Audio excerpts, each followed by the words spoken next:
आप सभी का स्वागत है आपके अपने चैनल ज्ञानी बाबा 875 में। तो अब जो भी क्लास 10th के स्टूडेंट हैं उन सभी को प्यार भरा आशीर्वाद और उनके माता पिता को मेरा प्यार भरा प्रणाम। आइए एक हम जो एसएसटी का ना सामाजिक विज्ञान का आप लोगों के सामने मॉडल सेट लेकर आए हैं कि कौन मतलब कि कहाँ कहाँ से कितने नंबर का प्रश्न पूछा जाता है ना, कितने ऑब्जेक्टिव होते हैं, कितने जो सब्जेक्टिव होते हैं उसमें 2 अंकीय होते हैं प्रश्न, कितने 4 अंक के प्रश्न होते हैं। तो आइए एक एक चीज पर हम बहुत ही अच्छे तरीके से आपको समझा देंगे। बस आप ये वीडियो छोड़ के मत जाइएगा, नहीं तो परीक्षा में जाइएगा अब पता नहीं रहेगा कि क्या करना है, तो बहुत कठिनाई होती है। ठीक है, तो आइए बारी बारी से देखते हैं क्या है। माध्यमिक स्कूल परीक्षा 2024 का जो वार्षिक होगा फरवरी में, उसके लिए हम बता रहे हैं ना। विषय है सामाजिक विज्ञान। विषय कौन सा है? सामाजिक विज्ञान। विषय जो है हमारा क्या है? सामाजिक विज्ञान है, जिसमें कि कुल प्रश्नों की संख्या जो है वो कितना होगा? तो कुल प्रश्नों की संख्या होगा आपका, देखिए 80 ऑब्जेक्टिव पूछे जाते हैं, ठीक है। फिर 24 जो है सब्जेक्टिव और 18, तो कुल मिला 8, तो कुल मिला के 112 प्रश्न पूछे जाते हैं आपको सोशल साइंस मतलब सामाजिक विज्ञान से, ठीक है ना। इसमें कुल जो प्रश्न का पृष्ठ जो रहेगा वो 34 गो रहेगा, ठीक है, 34 रहेगा। इसका पूर्णांक जो होता है वो 80 होता है। फुल मार्क्स मतलब पूर्णांक जो होगा 80 अंकों का होता है, क्योंकि इसमें 20 जो है वो प्रैक्टिकल का जुड़ता है नंबर, ठीक है। तो इसमें जो समय आपको मिलने वाला है इसको इस परीक्षा में वो 2 घंटे और 45 मिनट का है, ठीक है। और परीक्षार्थी के लिए बहुत सारे निर्देश दिए जाते हैं, ठीक है। तो उसको निर्देश में क्या है उसको आइए देखते हैं कि परीक्षा में OMR उत्तर पत्र पर अपना प्रश्न पुस्तिका क्रमांक जो 10 अंकों का रहता है उसको अवश्य रूप से लिखना पड़ता है ना, उसको लिखना है। उसके बाद क्या करना है कि परीक्षा में आप देखिएगा तो किसी भी एग्जाम में यही बात कहा जाता है कि क्या जो आप है परीक्षार्थी यथासंभव अपने शब्दों में उत्तर दे, ठीक है, उत्तर देना रहता है। उसके बाद है कि दाहिने और हाशिए पर दिए हुए अंक पूर्णांक निर्दिष्ट करते हैं। जो सब मतलब कि दाएं साइड में आपके प्रश्न जो दिया रहेगा उस किसके कौन सा प्रश्न कितने नंबर का है वो सब दिया रहता है ना। प्रश्नों को क्या करना है, पहले ध्यान पूर्वक पढ़ने के लिए आपको 15 मिनट का अतिरिक्त समय दिया जाता है ना। परीक्षा एग्जाम में जब आप जाते हैं तो प्रश्न पत्र को पढ़ने के लिए आपको 15 मिनट का अलग से समय दिया जाता है, मतलब अतिरिक्त समय दिया जाता है, ठीक है। 5 नंबर में क्या है, यह प्रश्न पत्र 2 खंडों में है, खंड अ और खंड ब, मतलब कि 2 खंडों में दिया जाता है, ठीक है। इसके बाद आइए देखते हैं खंड अ में 80 वस्तुनिष्ठ प्रश्न है, जिनमें 40 प्रश्नों का क्या होता है उत्तर देना रहता है ना। जिनमें कितने प्रश्नों का? तो 40 प्रश्न का जो है वो आपको उत्तर देना होता है, ठीक है। कितने प्रश्न का? तो 40 प्रश्न का, जिनमें 40 प्रश्न अनिवार्य। यदि परीक्षार्थी 40 से अधिक प्रश्नों के उत्तर देते या देती है तो प्रथम 40 उत्तरों का ही मूल्यांकन किया जाएगा। कहने का मतलब ये हुआ कि उसमें 80 प्रश्न आपको सामने दिया जाएगा प्रश्न पत्र में, लेकिन यदि आप क्या करते हैं कि 40 से अधिक प्रश्नों का जवाब देते हैं तो जो आपके प्रथम से 40 प्रश्न के जवाब दिए रहेंगे उन्हीं को काउंट किया जाएगा। इसलिए आप ये भी ध्यान दें कि जो 40 प्रश्न आपको अच्छे से याद है ना उसी को कीजिए। ऐसा ना कि नहीं याद है फिर भी 40 के बाद भी हम और प्रश्नों पर मतलब कि उसका जो OMR सीट रहता है उसको नहीं रखना चाहिए, नहीं तो प्रथम जो 40 होंगे वही चेक होगा, उससे अधिक नहीं चेक होगा, ठीक है। प्रत्येक प्रश्न के लिए 1 अंक निर्धारित है। इनके उत्तर हेतु OMR ना उत्तर पत्र पर सही विकल्प को काले नीले बॉल पेन से भरे। या तो बॉल पेन कैसा होना चाहिए, या तो काले या नीले। किसी भी प्रकार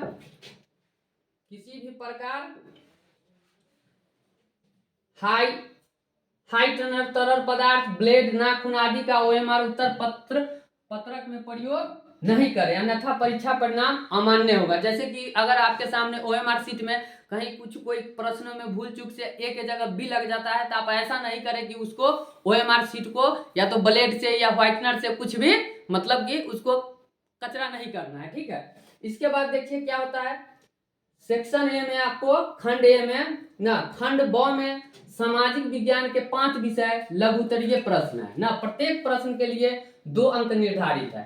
खंड ब में क्या होता है कि जो विषय है 5 विषयों के लघुत्तरीय प्रश्न होते हैं, प्रत्येक प्रश्न के लिए 2 अंक निर्धारित है। इतिहास में 6 लघुत्तरीय प्रश्न, इतिहास में कितने? 6 लघु उत्तरीय प्रश्न, प्रश्न संख्या 1 से 6 है, जिनमें से किन्हीं 3 प्रश्नों के उत्तर देना है। इतिहास विषय से आपको 6 को प्रश्न पूछा जाएगा, जिसमें से केवल 3 प्रश्नों का ही उत्तर देना है। ऐसा नहीं कि आप 4-5 का दे देते हैं तो आपको अधिक नंबर मिल जाएंगे ना, केवल 6 प्रश्न पूछा जाएगा, उसमें से 3 प्रश्न का ही उत्तर देना है।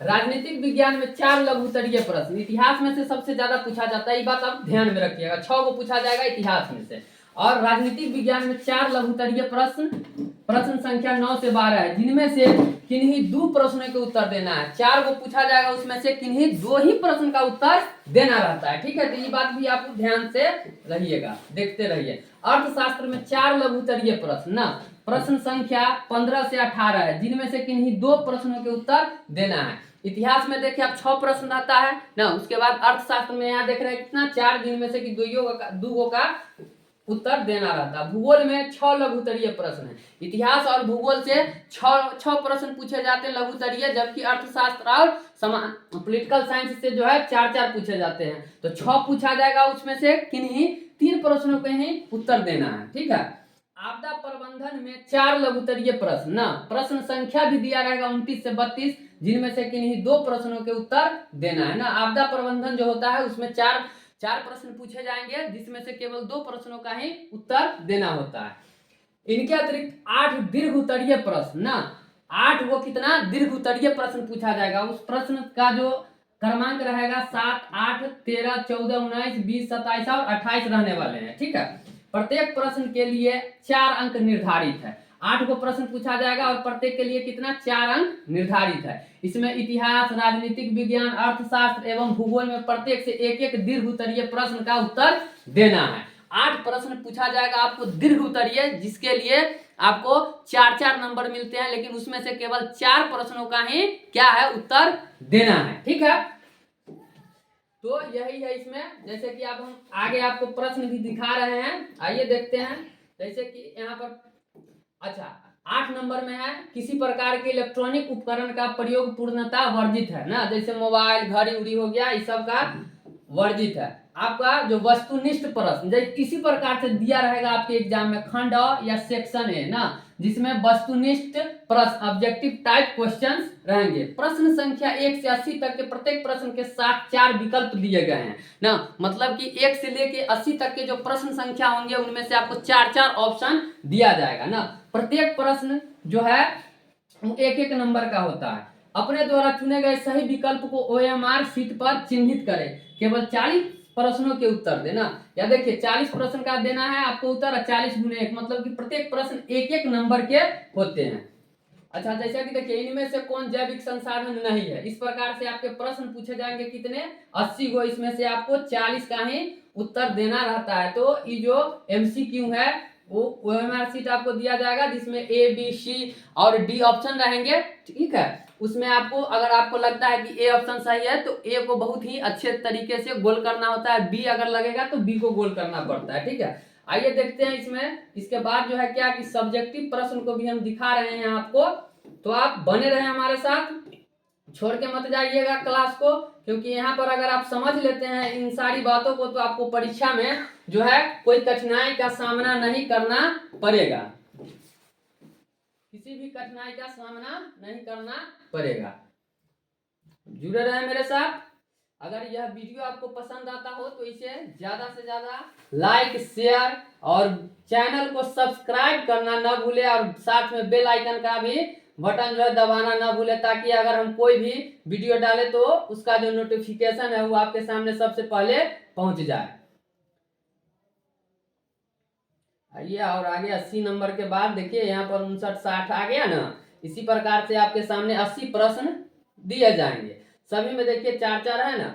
खनन को इनमें से किस क्षेत्र में शामिल करते हैं, क्या इसी प्रकार से ऑप्शन भी रहेगा, प्राथमिक क्षेत्र, द्वितीय क्षेत्र, तृतीय क्षेत्र, इनमें से कोई नहीं। तो आपको जो लगेगा कि सही आंसर है उसको हम लोग नीले या काले बॉन्ड पेन से इसको मतलब कि गोला करते हैं। ठीक है, तो देखिए 73, 74 पर हम पहुंच गए, 75, 76, ना इसमें से जैसे कि नहीं है कि हमको लगातार ही बनाना है ना, 1 से 80 तक प्रश्न है, आपको लगता है कि 1 नंबर का प्रश्न मुझे नहीं आ रहा है ना, तो उसको छोड़ देंगे, आगे बढ़ जाएंगे। 2 नंबर का आ रहा है तो 2 का हम बना लेंगे। फिर अगर मान लो 3-4 का नहीं आ रहा है, अब 5वां-6ठा प्रश्न हम जानते हैं तो उसको बना लेंगे। इस प्रकार से आपके 80 प्रश्न रहेंगे, जिसमें से किन्हीं 40 प्रश्नों का ही उत्तर देना होता है। अब यहाँ से आपका खंड ब हो जाएगा स्टार्ट ना, सेक्शन बी। तो सेक्शन बी में आपका रहेगा इतिहास। तो ऊपर भी बताए थे कि इसमें से जो 6 लघुत्तरीय प्रश्न रहेंगे उनमें से केवल 3 प्रश्नों का ही उत्तर देना है। प्रत्येक प्रश्न के लिए 2 अंक निर्धारित है, मतलब कि 3 प्रश्न का आप उत्तर देते हैं तो आपको पूरे के पूरे कितना 6 नंबर मिलेंगे। कितने नंबर मिलेंगे? तो 6 नंबर मिलेंगे। ठीक है, अच्छा 6 नंबर मिलेंगे। कितने का जवाब देना है? सिर्फ 3 प्रश्न का पूछा जाएगा 6। यहाँ देखिए 3 गुने 2 मतलब कि 6 प्रश्नों का उत्तर देना है। जैसे कि देखिए पहला प्रश्न पूछा है, रूसी क्रांति पर मार्क्सवाद का क्या प्रभाव पड़ा ना, ये प्रश्न भी 2 नंबर का है। यूटोपियन समाजवादी विचारधारा क्या है, यहाँ पर ये प्रश्न भी 2-2 नंबर का है। इसी प्रकार से आपके पास 6 प्रश्न दिए जाएंगे, जिसमें से किन्हीं 3 ही प्रश्न का उत्तर देना है। ऐसा नहीं कि 6 प्रश्न का हम उत्तर दे दिए, 6 प्रश्न का उत्तर देने से आपको कोई फायदा नहीं मिलने वाला है। ठीक है, इसलिए 3 प्रश्न का ही उत्तर देना है। अब आइए इसी प्रकार से रहेगा दीर्घ उत्तरीय प्रश्न ना, ये तो इतिहास का ही है ना। दीर्घ उत्तरीय प्रश्न रहेगा तो इसमें आपको प्रश्न संख्या 7 और 8 ना, ये दीर्घ उत्तरीय है, इनमें से किसी एक का उत्तर है देना है। मतलब 2 प्रश्न पूछा जाएगा, एक ही का उत्तर देना रहता है। ठीक है, जैसे कि इटली के एकीकरण की प्रक्रिया का संक्षेप में वर्णन करें, इसका आप आंसर दे सकते हैं। या 8 नंबर में प्रथम विश्व युद्ध ने भारत में राष्ट्रीय आंदोलन के विकास में किस प्रकार सहायता की, वर्णन करें। इस प्रकार से आंसर इसका देना रहेगा। उसके बाद आ जाएगा आपके सामने राजनीतिक विज्ञान, पॉलिटिकल साइंस। इसमें भी लघुत्तरीय प्रश्न, जो कि प्रश्न संख्या 9 से 12 तक लघुत्तरीय है। इनमें से किन्हीं 2 प्रश्नों का उत्तर ही देना रहता है। प्रत्येक प्रश्न के लिए कितने 2 अंक निर्धारित है। ठीक है, तो 4 प्रश्न पूछा जाएगा। देखिए 9, 10 और क्या बोले हैं कि 11 और 12, तो 4 में से 2 ही प्रश्न का आंसर देना है और 2-2 नंबर आपको मिलेंगे, 2-2 अंक आपको मिलेंगे। उसके बाद आता है फिर इसमें एक दीर्घोत्तरीय प्रश्न ना, तो दीर्घोत्तरीय जो प्रश्न है 13 और 14 में क्या नंबर दीर्घोत्तरीय है, तो इसमें से भी किन्हीं एक ही प्रश्न का आपको आंसर देना होगा। ऐसा नहीं कि दोनों का दे सकते हैं, नहीं, किसी एक प्रश्न के लिए ही आपको 4 नंबर दिया जाएगा ना। देखिए 13 और 14 नंबर में प्रश्न है, इसके लिए आपको 4 अंक मिलेंगे। 2 प्रश्न में से किन्हीं एक प्रश्न का ही आंसर देना रहता है। उसके बाद आता है अर्थशास्त्र, इकोनॉमिक्स ना, इसमें से भी देखिए लघुत्तरीय प्रश्न होता है, शॉर्ट आंसर टाइप क्वेश्चंस ना। तो यहाँ देखिए प्रश्न संख्या जो है 15 से 18 तक लघुत्तरीय है ना। किन्हीं 2 प्रश्नों का उत्तर दे, प्रत्येक प्रश्न के लिए 2 अंक निर्धारित है। तो आप लोग परीक्षा हॉल में जाइएगा तो ये सब बात पता होना चाहिए पहले से भी, और वहां जाने के बाद भी आप देखिएगा तो ऐसा ही प्रश्न आपसे पूछा जाएगा इसी प्रकार से।